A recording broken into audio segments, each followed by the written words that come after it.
Do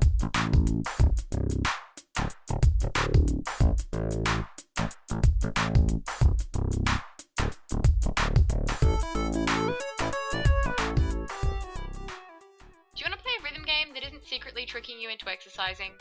Or a game with RPG elements but without all that complicated combat nonsense? If so, today's game is for you. But before we begin, there is the small issue of naming that I have to address. You see, this game, and all of its random offspring, already technically had claim to the name Sequence, so a whole 3.5 years after it was released, Iridium Software have been forced to rename their game to Before the Echo. That aside, and I do agree with their reasons for doing so, I am having trouble calling it anything but Sequence, as I have been a fan of this game since it was released, going so far as to write to the creator and gush over its awesomeness at him.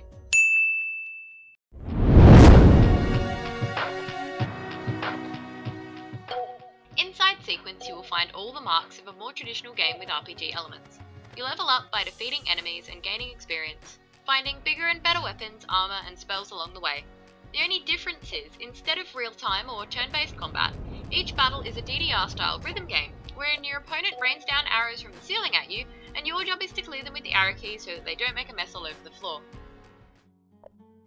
You aren't told a lot at the start of the game, just that you are Kai, being guided by the shepherd Naya, and that you don't know where you are or why. Fast forward through a grueling half-hour of tutorial and dialogue and you are left on the first floor, with 3 enemies to choose from and a bunch of recipes to complete with ingredients the baddies drop. With no further immediate objectives, you can choose to cower in a corner in the safe room until it all goes away, or head out and slash up some enemies with your lightning-fast coordination skills. The gameplay of this game hinges almost entirely on the music, and thankfully, the music in Sequence is made of 100% pure awesome. If it weren't, having to listen to the same song over and over would have caused me to give up and play something less repetitive well before the halfway point.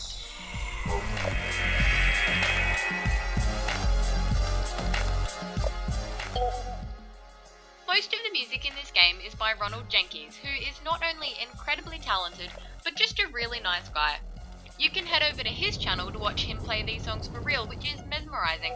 There's nothing that makes me feel more inadequate than watching this guy play every single note from these songs, when some days I struggle to hit the correct arrow keys once per beat. Sequence removes everybody's favourite random encounters in favour of just 3 enemies per floor, and you're able to choose the ones you battle. The enemies are all awesome and very well drawn. Even the chappies without visible fingers look totally able to beat you at one-on-one finger DDR. There are blatant pop culture references, and I don't know if this guy always has a Christmas hat because I bought this game as part of a Steam Christmas deal, but I kinda hope he does because something about him I just love. Once in battle, you'll find that your opponent is able to throw enough arrows to fill 3 whole screens. Arrows that you miss on the red screen will cause you damage, and arrows on the green screen are used for casting spells. Miss one of these and your spell won't work. The arrows on the blue screen fall constantly, and you can catch them to replenish your mana. And it's pronounced mana. Yeah, you wouldn't believe how many people get that wrong. You're correct if you're thinking this might get a bit samey. Each floor can and will subject you to incessant grinding in your quest for 100% completion. Each of the floor's 3 enemies has 3 items they have a chance of dropping, and each enemy has its own song. Battling these guys is not only necessary to level up by gaining experience, but also to collect the items they drop, which might be weapons, armor, accessories, scrolls, or ingredients. You need the ingredients to create all of the items you are given as recipes at the start of the floor, which includes the key needed to get to the next floor. Easy enough?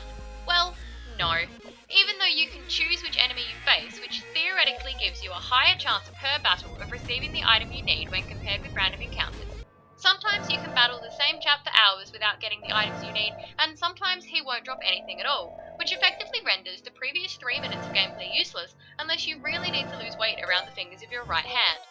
More enemies per floor, each enemy having a chance of dropping any of the needed items for that floor, or even just randomized song choices would have gone a long way to making this more enjoyable. If you somehow manage to collect all of the needed ingredients, you craft new items through what's called synthesis. Basically, you pay with your experience points to have a higher chance of creating the chosen item, and none of the items are gimmies as it caps at 95% chance of success. This adds a bit of tension and maybe perceived skill or just luck to the crafting process, but if it doesn't work, you lose your experience points for good, and may even have dropped down a level. You don't lose your hard-won ingredients, thankfully, but depending on how rich you are in the experience points domain, you may have some more of that grinding to do. Or you can desynth unneeded items in order to gain experience, which is handy and replaces the usual method of selling items for money. You can't synth spells directly, you can only synth their scrolls, and these are gimmies, costing usually around 11 experience points to get your 95% chance of success. Your final quest on the path to learning a spell is a mini-game, in the same style as the combat, but with no enemies or extra screens of arrows getting in the way of you just rocking out. You will either have to complete a combo by not making a mistake for a certain number of arrows, or just complete the song to a certain percentage of awesomeness. There is a practice mode too, which is so handy, as again you'll find yourself paying with your hard-earned experience points for a chance to learn these spells for real, and screwing up means these points are gone for good.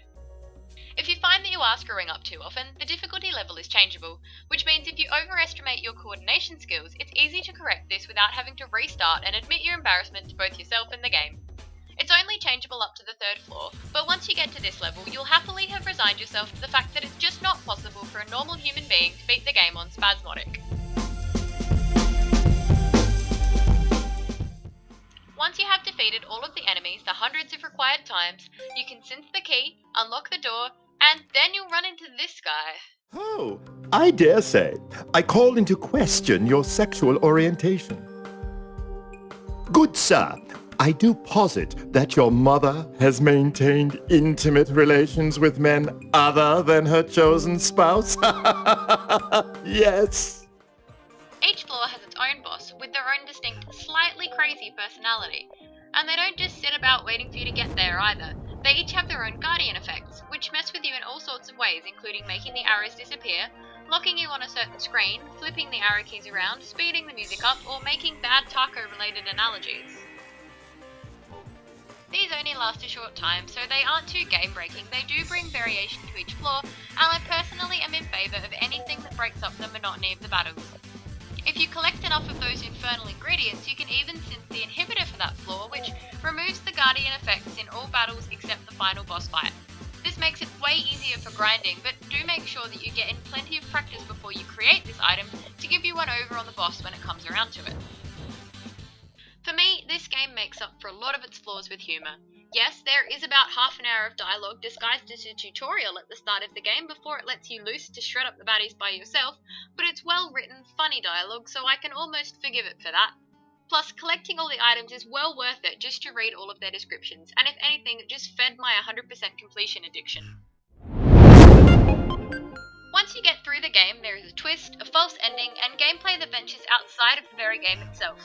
It still feels so new and innovative to me. I love its humour, I love the music, I love rhythm games, and I can forgive it a bit of grinding because I never didn't want to keep playing to reach the next floor. This is a game I keep coming back to play again and again, and so it gets a really strong recommendation from me. We are chicken and beef, you and I. Both are muy delicioso. Pero only one may feel the taco. Listen, if you just let me by, I promise to take you out for some Mexican when I get out of here.